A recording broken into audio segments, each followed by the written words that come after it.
got to get...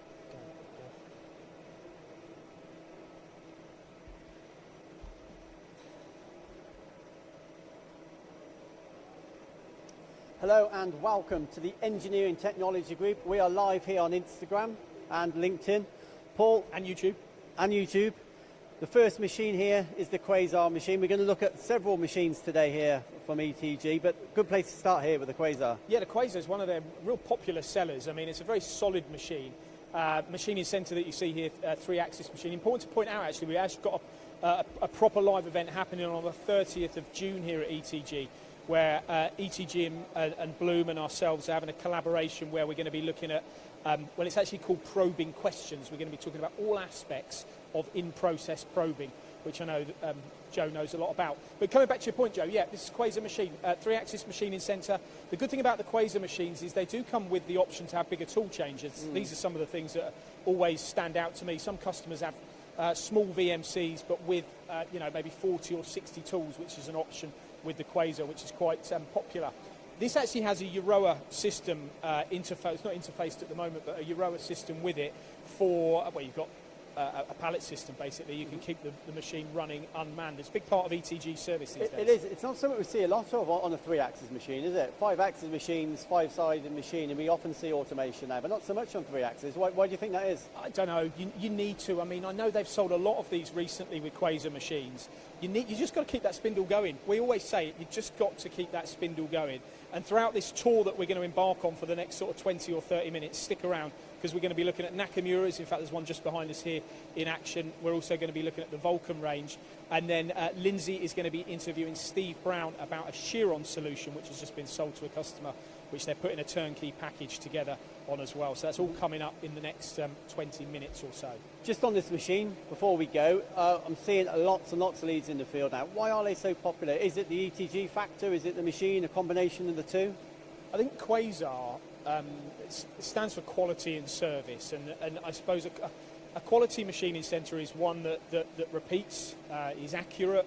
The spindles that they offer on these machines, the Maxia spindle, one of the world-leading spindle technology for reliability, and also continual machining, lights-out machining like you see here. Quasar machining centres, they come in various sizes. They haven't got any different models here today, but they also have horizontal machines, 5-axis machines we see a lot of. In fact, I was at Metal Light down in Swindon the other day where they had a 5-axis Quasar machine, which was actually utilising a Euroa pallet system as well. So I think it's all about automation these days, John. Yeah, absolutely. So Quasar, ETG are very well known for that, but if we move on to the Nakamura, this is probably what they're best known for, isn't it? It is, and that machine's in stock as well, actually. Some of the machines that you'll see here today are available from stock. I know that the marketplace at the moment, machines are moving quickly, aren't they, across the board, which is great for manufacturing. It's great here in the UK to be really bouncing back from the pandemic. But some of the machines you see here will pinpoint the ones that are in stock. But yeah, this Nakamura, I mean, Dave's working here on a turnkey project. This is a 3-turret machine. Now, this is all about productivity. It's about getting parts off of the machine as fast as possible. And by having 3 turrets means you can have 3 turrets in cut all the time. Isn't it? Yeah. Yeah, so it goes one step further than balanced turning, doesn't it? And balanced milling. It's, all 3 in cut initially, just cycle time killer. Yeah, well, what I like about the machine having the 3 turrets as well is, talking to Dave earlier, is that you can use any of the turret on any of the spindles, so you can really start to manipulate the way that the part is made because of the flexibility of the machine. And the other one, like, how many tools are on that machine? It's a lot of tools. When you've got automation like this, you don't want to be setting jobs, really. If you can keep them, going from one job to the next, having to change tooling, well, it's a massive advantage. You've got the double point indexing as well, so really when you work that out, you've got up to 72 tools on this machine. So, like you've said, you're not having to get in there and intervene all the time and change tools over. Even when you're going from part to part, you can basically, hopefully use consistent tools on here. This one comes with a robo job. These are flying out the door. Hydrofeed are doing a cracking job on these. Well, you've got 2 types of automation here, haven't you? You've got a machine itself, which we can't forget. It's got 3 Y-axis, 2 spindles, 3 turrets, all driven tools, Y-axis across all of them. That's automation in itself. Even Dave here is automated sometimes. And we also then have this Hydrofeed robo job system, which again takes automation to the next level. So not only can you produce complex parts in one hit in the machine, you can also then feed the machine using this system, and of course it will go out on an outfeed conveyor. And I know that this particular model at the moment is actually, Dave's doing a pass-off here for a customer. I think this machine is actually going to Ireland. So this is, yeah, definitely a popular choice. And if you have got any questions while we're doing this walk around, please get them across to us. Yeah, please do. If you're watching this live, let's get let's get your questions in. If we move along to the other machine, if I'm not mistaken, another Nakamura. Yeah, so the WT100, one of the smaller footprint machines, but you get, it's a small footprint, but you get a lot of bang for your buck. You can get larger components than you may think. Yeah, you do. I mean, the WT100, this is a kind of a 6-inch chuck machine, 42mm bar. You've got 503mm turning length on this machine. You've got up to the possibility with the 2 turrets of having 48 tools. But you're right, it's a smaller twin turret solution, and it's a twin turret as opposed to a triple turret. So you have got, it's all about one-hit machining. It's about multitasking. It doesn't matter whether you've got parts that have got milling and turning on them. The machine can do it all in one hit. And let's not forget how popular the Nakamura brand is around the world, and certainly here in the UK. I mean, they haven't got an AS200 here at the moment, but the AS200, a very small footprint machine that we're seeing being installed in all kinds of manufacturers, small and medium-sized companies. Talking to Steve earlier, as quick as they get them, they're sold. Unfortunately, you can't get enough of them in. I do believe that this WT100 is actually available here at the moment from stock as well. So, an opportunity to get your hands on a Nakamura. Correct. And we can't forget, engineering technology. We have agents for companies like Mitsubishi, 3D systems, 3D printers as well. Yeah, machine again. Once again, this SG12 available here from stock. They do very well with the Mitsubishi range. There's a few facts that I know the guys here have cited to us over the period of time about the amount of machines that they have installed. And there's another one there, the MV2400R.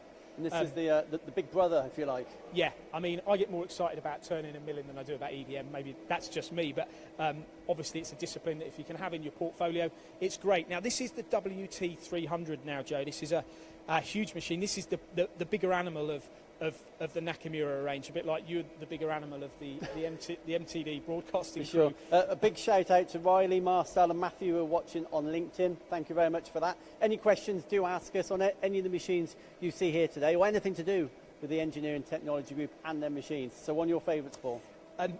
The size of it, WT300, I mean, you're talking now about it's a 30 kilowatt spindle power on the turning, but this is where the milling happens, and here you can have up to 6 kilowatts of power on the milling side, and you can also have up to 48 tools because once again you've got the double point indexing. But it's a real beast of a machine.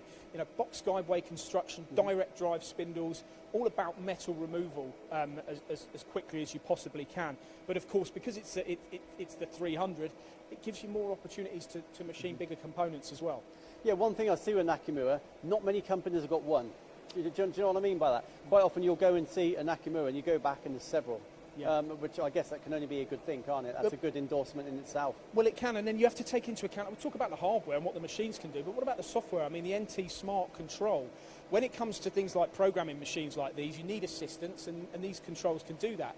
But it's not only that. What I've learned recently is that from a maintenance perspective, these machines, they'll give you feedback on how the machine is performing. Are you getting the best tool life out of the machine? Are you using the best strategies in order to do that? So there's all of those things that come in the software as well. Exactly. Here we have another Mitsubishi, the MV2400R, I believe. Yeah, this is probably their best performing machine. Wire machine, yeah. Yeah, no, for sure, best-selling machine. Is it the best-selling? Do you think it would be? Yeah, I think I'd be very surprised if it's not. Yeah. Certainly.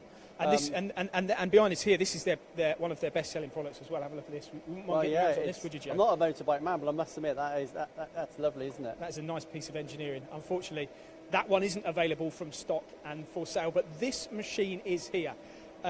We've done a lot on the Vulcan, haven't we? And I mean, this is the VMC 1000B. Now, this machine is one of the bigger in the Vulcan machine range. But why do you think ETG have jumped into this market, Joe? Well, I think it's a brave move, certainly in the middle of a pandemic. But I think they've done it because they probably lose out on price from time to time. And I think this is a machine where clearly it's not as it's a cheaper price machine than some of the other machines. But there's no what's the word? There's no downside. It's a well-built, well-constructed machine. I know they've put a lot of effort into the design with the manufacturer, and yeah, it's done well. They've sold a lot of these Vulcan machines, albeit during the pandemic when machine tool sales at the time weren't that great. Yeah, I mean FEM cast base. They've got a wide saddle design on this machine as well, which means that the load is spread across the table, so you're ensuring that you can get very heavy parts on the machine. Double access on the door. To say this is the 1000B. It's actually a BT50 machine as well here, and this machine is available from what's the B stand for? Sorry? What does the B stand for? The B stands for BT50, I believe. Oh, not brilliant. Oh, I thought it was brilliant. Could well B be. for brilliant. Yeah. Well, I don't know what the C stands for. But it's on this, thanks to Deborah, Steve and James watching on LinkedIn. Let us know if you're watching on YouTube. And of course, any questions, do please ask. I know this machine, I think they installed it on Monday, sold it Tuesday. The Vulcan range is turning sensors like you see here.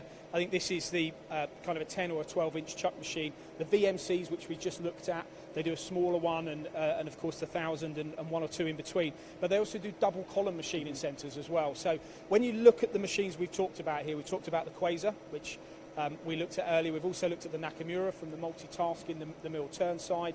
We've then looked at then the Vulcan. You can see that there's kind of a market.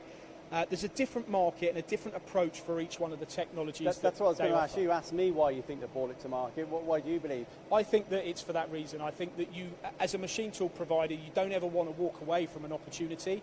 And let's say, for example, ETG is selling a 5-axis Quasar into a company, and then the guy next week says, do you know what, I just need a small VMC, a 600 style VMC, competitively priced just to do repeatable components on a daily basis that aren't too complex, and then need a lower cost machine. You don't want to walk away from it. You want to be able to satisfy that. You don't want that customer going to another supplier.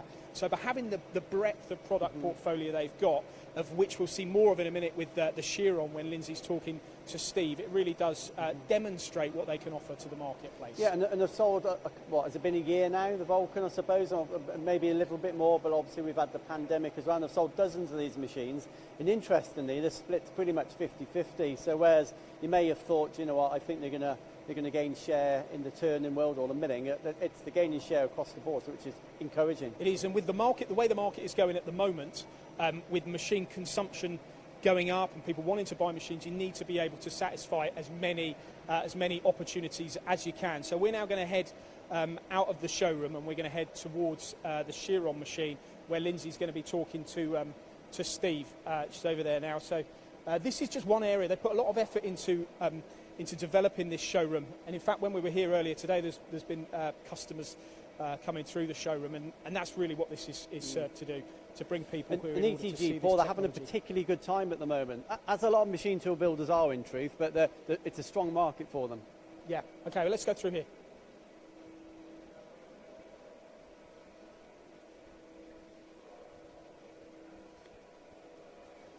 Come on, do some work. While these two get in their places, well, we'll hand over to you guys, I think. Good afternoon, Steve. Hi, Paul.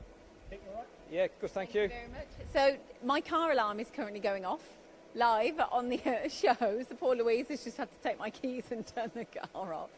Right, okay, so this is Steve from the Engineering Technology Group, and we're going to be discussing with you today this machine, the Chiron VarioCell Uno. This is a rapid machine. Let's start off, before we get to see the machine and send you in, because Roman's going to give us a demonstration. Who is this machine aimed at?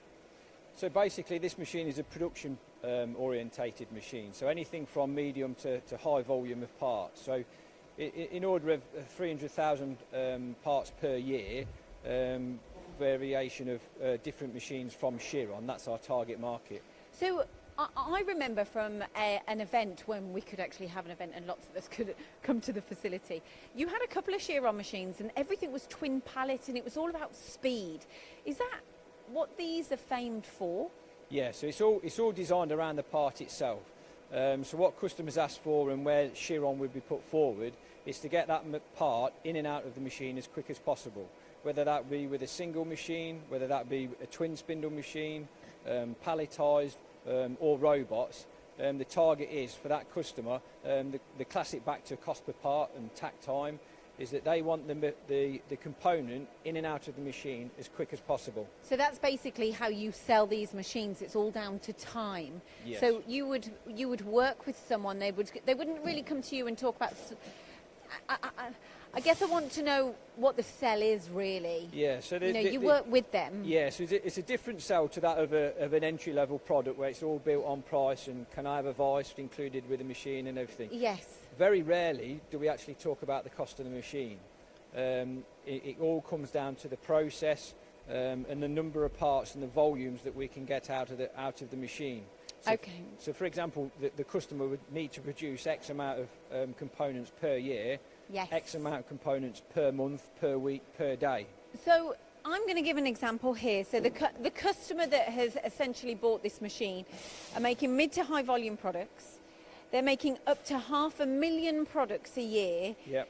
And this is quite interesting because as opposed to going for multiple spindles, multiple machines, they've invested in one. So is floor print something that needs to be considered too? Oh, yes. So basically this machine, the work that this customer's won, they've brought it back into the UK. So again, supporting UK manufacturing.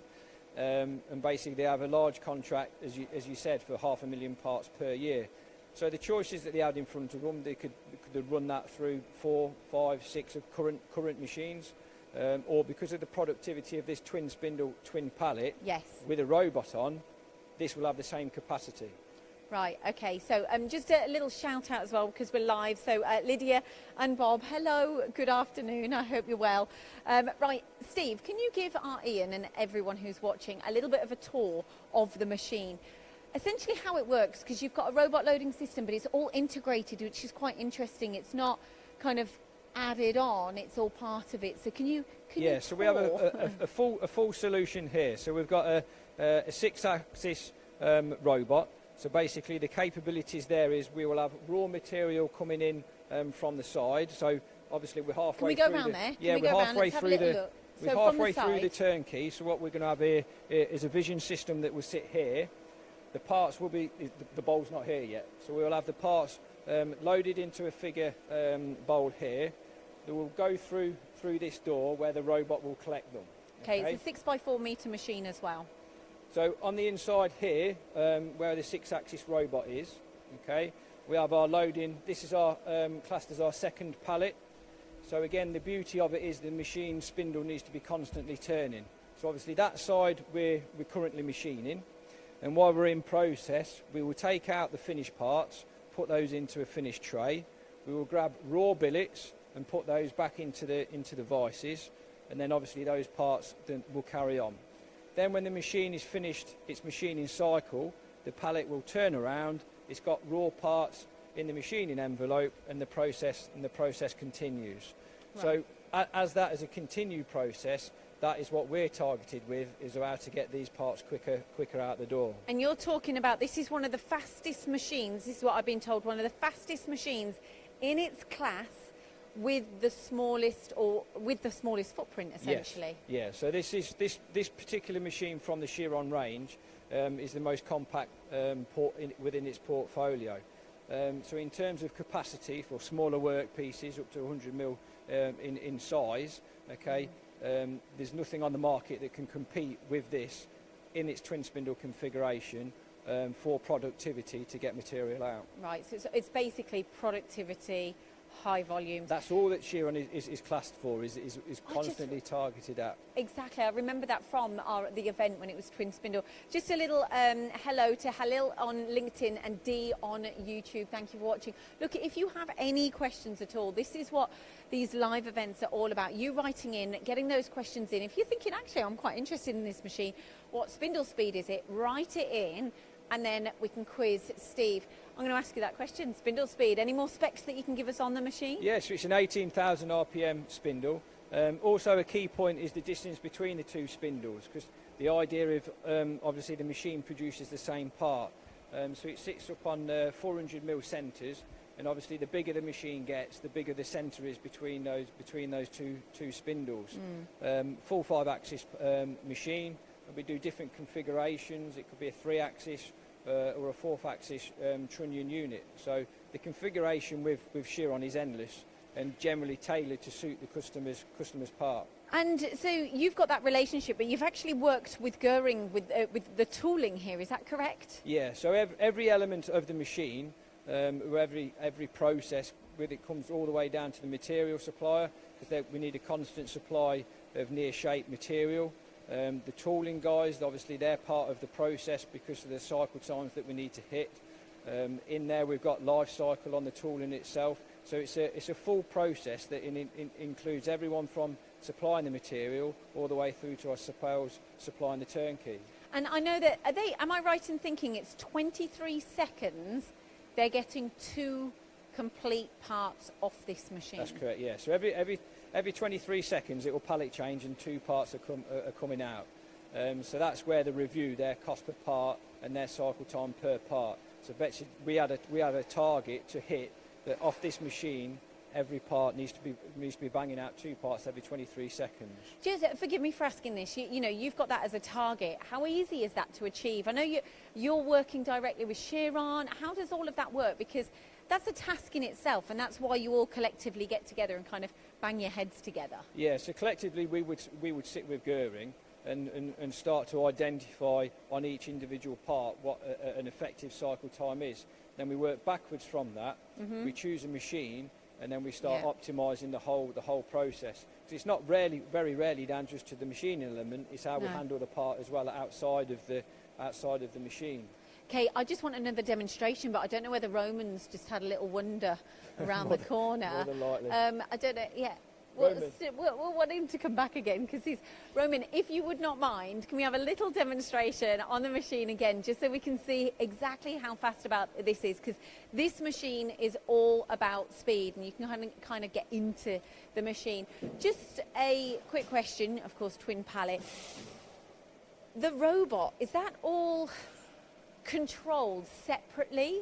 Or is that controlled through the Siemens control system? So on the side there, we have a pendant where we teach the positions of the robot to pick and place. So simply it picks up from the 2 locations within inside of the machine, and it has a fixed place where it's loading parts back to. So simply then the Siemens control is points to the robot, and simple M codes tells it to pick and place. Oh, okay. It's fascinating. Now, this is one of the many machines that you sell here at ETG, but we have another live event that is happening on Wednesday, the 30th of June. Yep. What's that all about? So that's probing questions. So yes, that's the name of the event. It took us a long time to come up with it. Probing questions today. I had to quickly fit. You caught me off my radar now. So yeah, we've Dave Mould from Blum, and we're working on the Quasar next door. And yeah, we're talking all about probing, laser probing, spindle probing, coming in and tool measurement. Why is this so important? What message are you trying to achieve? So within the industry, obviously people out there have probing as standard on their machines, but now we're opening the door up and just telling them what people can do with a machine tool within probing and processes. Naturally, as a turnkey provider, we explore quite a lot with Blum.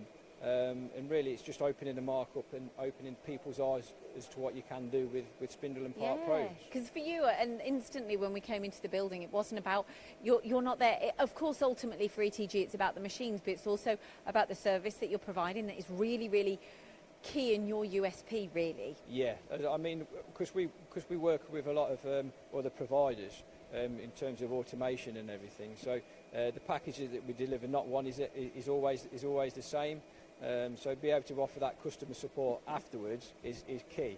I'm just reading some of the requests coming in, and I must admit, I am in a little giggle. Can you give a shout out to Greg Candy for his birthday? Maybe sing happy birthday to him. Has he really said that? happy birthday, Greg. I can't sing, but happy birthday to you. There you go. I thought they were going to say my shirt was too small. It's not Greg Candy's birthday, but no, it is. He's a sport, isn't he? Brilliant. So also Halil from the previous shout out works in Sheeron in Turkey. Oh, who's yes. watching. So He's thank a big, you for watching. he's a big drinker. That's Yeah. why he's saying hello. Yeah, he's saying hello. And George Late as well on YouTube. Anyway, right, enough from us. Thank you so much for watching. And make sure you put the date in your diary, the 30th of June, for the live event here, probing questions. And maybe we can get Steve to do a little song or two, jingle. Oh, yeah, I'm well up for a song and any probing questions. We'll see you then.